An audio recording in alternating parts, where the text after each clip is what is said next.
Bonjour et bienvenue. Aujourd'hui, on va explorer une source un peu différente. Un livre qui s'appelle Réussir sa rééducation, collaborer avec votre kinésithérapeute. Bonjour.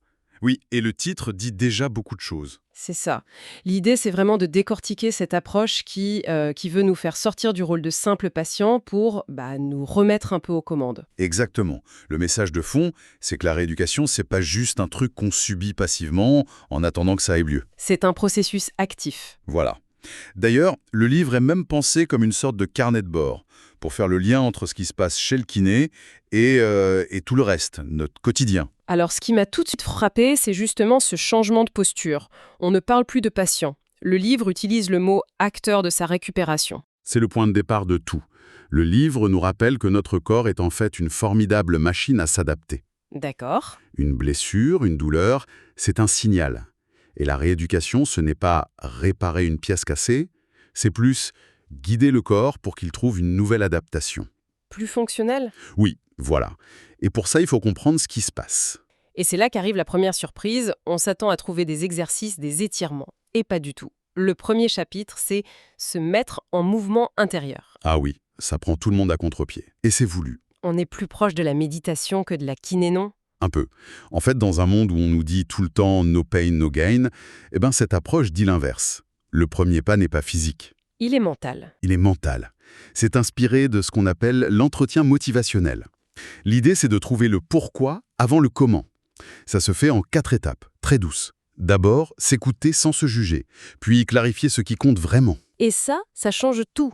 Passer du il faut que je fasse mes exercices à j'aimerais pouvoir rejouer avec mes enfants sans avoir mal. Exactement. Ce n'est plus une corvée du coup, ça devient un objectif personnel qui vient de l'intérieur. C'est ça, le il faut vient de l'extérieur, le j'aimerais vient de soi, c'est ça le moteur. Les 2 dernières étapes découlent de ça. Faire émerger sa motivation, mais aussi ses freins, et enfin, envisager un tout petit pas, le plus petit possible. Le plus petit changement possible, sans aucune pression de résultat. C'est seulement avec cette base que l'engagement physique peut durer. Matoire, donc une fois qu'on a posé cette fondation mentale, comment on passe concrètement à l'action? J'imagine que le livre ne s'arrête pas là. Non, bien sûr. Ensuite, il aborde les grands piliers de la santé, mais il les relie toujours à la rééducation. Par exemple, il ne dit pas juste « dormez bien ». Ah non, Non, il explique comment un mauvais sommeil augmente notre sensibilité à la douleur et peut rendre une séance de kiné moins efficace. je vois. Pareil pour le stress ou même un transit intestinal un peu paresseux. Tout ça, ce sont des bruits de fond qui fatiguent l'organisme et freinent sa capacité à récupérer. Tout est lié en fait. Voilà. La dernière partie du livre m'a semblé très très utile. Elle nous invite à voir notre kiné comme une sorte de boîte à outils, souvent sous-exploitée. Totalement. On a souvent une image très limitée de leur champ d'action. Le livre donne des exemples de spécialisation assez inattendues. Comme quoi par exemple? La thérapie manuelle viscérale. Ça consiste en quoi ça exactement? Imaginez des douleurs dans le bas du dos, des lombalgies tenaces que rien ne soulage. Oui. Parfois, l'origine n'est pas dans le dos lui-même, mais liée à des tensions, disons, au niveau de l'intestin. Le kiné peut travailler sur ces zones. Ah d'accord, c'est une connexion que peu de gens font. Très peu. Ou encore la rééducation périnéale. On pense tout de suite aux femmes après un accouchement. Oui, classiquement.